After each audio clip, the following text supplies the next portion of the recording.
आज जो मैं आपको बताने जा रहा हूँ वो कोई कहानी या किस्सा नहीं बल्कि हकीकत है, जो उस देश की सच्ची घटना है जिसे कभी सोने की चिड़िया कहा जाता था। लेकिन ब्रिटिश सरकार सारा सोना भारत से लुटकर ले गए। लेकिन अभी भी भारत के कई हिस्सों में प्राचीन समय के लोगों के द्वारा गड़ा हुआ बहुत सा धन है, जिसे वो चोरी हो जाने के डर से जमीन में गाड़ देते थे और उनकी मौत के बाद वो सोना चांदी बस धरती के गर्भ में ही रह जाता है। ऐसा ही एक घटना आजकल यूपी के उन्नाव जिले के डोंडिया खेड़ा गांव में हो रही है, जहां के एक साधु शोभन सरकार को वहां के राजा राम बख्श की आत्मा ने उनको जमीन में गड़ा 1000 टन सोने का रहस्य बताया, जो आज के सोने के रेट के हिसाब से इसकी कीमत आके तो 29 खरब रुपए के लगभग बैठती है। कौन थे राजा राम बख्श? कहां से आया सोना? कैसे मौत हुई राजा की?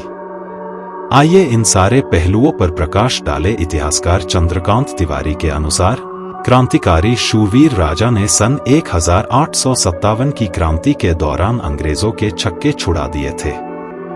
वह कौन थे और कब से वह इस किले में रह रहे थे, ये किसी को स्पष्ट मालूम नहीं है। यहाँ के इतिहासकारों की माने तो 2 जून 1857 की क्रांति में डिलेश्वर मंदिर में छिपे 12 अंग्रेज को जिंदा जला दिया था। इसमें जनरल डी लाफोर्स भी मौजूद थे। कहा जाता है कि राजा चंडिका देवी के बहुत बड़े भक्त थे। वह रोजाना सुबह मां चंडिका का दर्शन करने के बाद ही सिंहासन पर बैठते थे।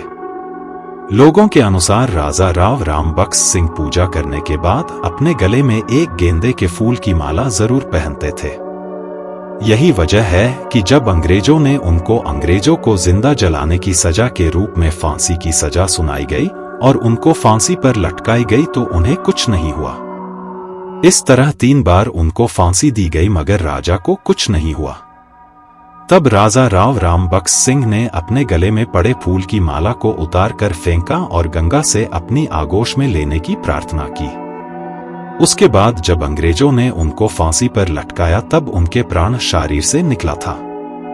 ढोंडिया खेड़ा के बुजुर्गों का कहना है कि यह खजाना बड़ा तिलिस्मी है। 18 तारीख से सोने की खोज शुरू करने वाली ASI की स्टडी भी इस बात की तस्दीक करती है कि खजाने को हासिल करना बहुत टेढ़ा काम है। अध्ययन के अनुसार ढोंडिया खेड़ा के प्रतापी राजा राम बख्श के जिस किले में सोने का खजाना दबा होने की बात कही है, उस किले को तिलक चंडी राजपूत ने 17वीं शताब्दी के दौरान बनाया था। ओमजी तर्क देते हैं कि भले ही राजा को फांसी हुए 150 साल से अधिक हो चुके हों, लेकिन 5 साल पहले तक गांव के बच्चों तक ने राजा साहब को सफेद घोड़े पर 4-5 सैनिकों के साथ मंदिर आते और किले की रक्षा करते देखा है। ग्राम प्रधान अजयपाल सिंह भी हाँ में हाँ मिलाते हुए कहते हैं कि उस इलाके में घोड़े की छाप और मंदिर में किसी के रोज पूजा करने के निशान अब भी दिखते हैं। हालांकि ख्वाबों के खजानों का यह दावा अब भी विशेषज्ञों को हैरत में डाले है। ऐसा माना जाता है कि ताल्लुकदार ने पहले खजाना दबाया और फिर किले का निर्माण किया। कुछ लोगों का यह भी कहना है कि अंग्रेजों के खिलाफ लड़ने वाली कई रियासतों के राजाओं ने राजा राम बख्श के किले को सुरक्षित मानते हुए अपना खजाना वहां पर दबाव दिया था। SI व भूगर्भ वैज्ञानिकों की जांच के मुताबिक किले में 15 फुट नीचे खजाना मिलने की संभावना जताई जा रही है।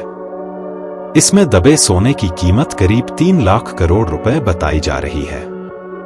स्वामी ओम के मुताबिक राजा राव बख्श सिंह सपने में नहीं आए थे, बल्कि साक्षात प्रकट हुए थे। तभी उन्होंने सरकार से सोना निकलवाने की बात कही थी। मरा हुआ राजा घोड़े पर घूमता था। ओम स्वामी के अनुसार दिवंगत राजा राव बख्श 5 साल पहले तक इस इलाके में घोड़े पर सवार होकर घूमा करते थे। वे किले के आसपास घूमा करते थे। उन्हें इस इलाके के कई लोगों ने देखा है। स्वामी के मुताबिक गांव दौड़िया खेड़ा का बच्चा आपको इसके बारे में बताएगा। गांव के ही एक और बुजुर्ग आदमी सीताराम ने बताया कि जब उनकी उम्र 10 साल की थी तक एक बार सरकार ने यहां खुदाई करवाना चाहा था। इसके लिए करीब 1 दर्जन के आसपास मजदूर भी लगाए गए थे, मगर कहते हैं कि जैसे ही मजदूरों ने इस किले में खुदाई आरंभ की, उसी समय वहां कई सांपों ने मजदूरों पर हमला बोल दिया था। इसमें 2 मजदूर की मौत भी हो गई थी। इसके बाद से वहां खजाने को लेकर कोई खुदाई नहीं की गई। पुरातत्व विभाग की टीम ने 12 अक्टूबर से कैंप लगाकर सफाई का काम शुरू कर दिया है।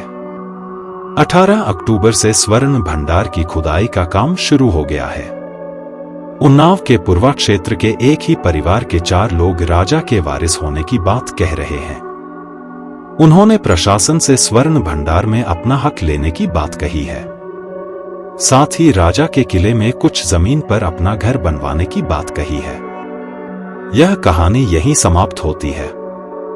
तो दोस्तों, आज की कहानी आपको कैसी लगी हमें कमेंट करके जरूर बताएं और वीडियो को लाइक करें और अपने दोस्तों के साथ शेयर करें। और अभी तक आपने हमारे चैनल को सब्सक्राइब नहीं किया तो चैनल को सब्सक्राइब कर बेल आइकन को ऑल पर करें, जिससे हमारी कोई भी वीडियो आपसे मिस न हो। तो फिर मिलते हैं एक और कहानी के साथ। धन्यवाद।